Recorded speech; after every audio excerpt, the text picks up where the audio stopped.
Mahirap din ang pag-iisa,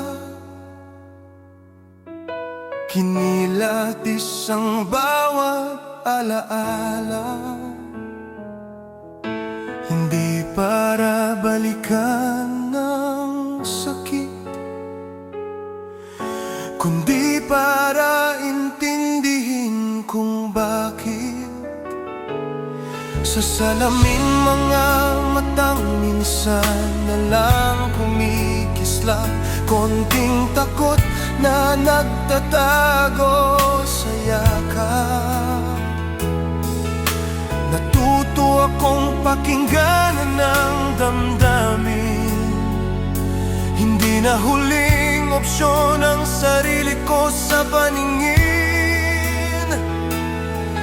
Kung dati takot akong maiwan, ngayon alam kong kaya kong mag-isa't lumaban.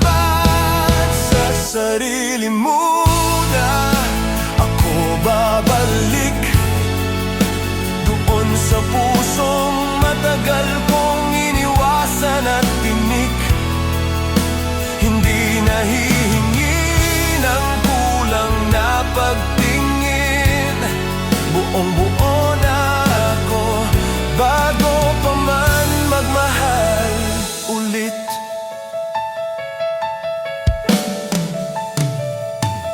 May mga araw pa rin bigla kang sumisilip, pero hindi na masakit, alaala na lang ang hapdi.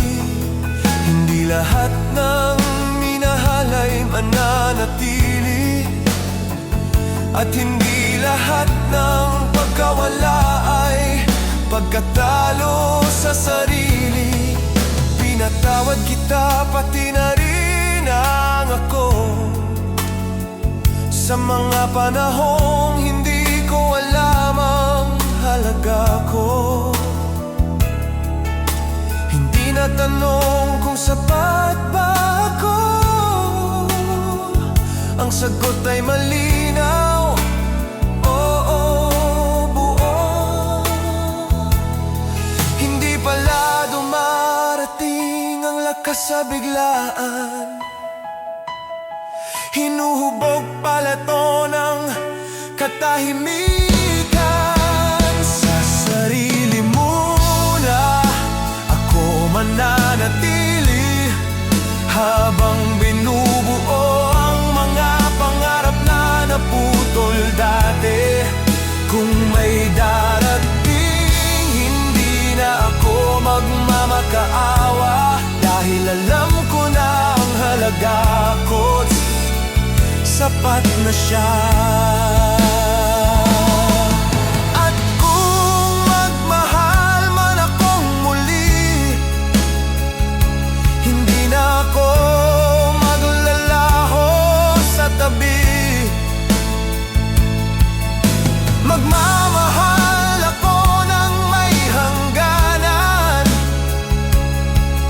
may tapang, may tinig, may paninindigan.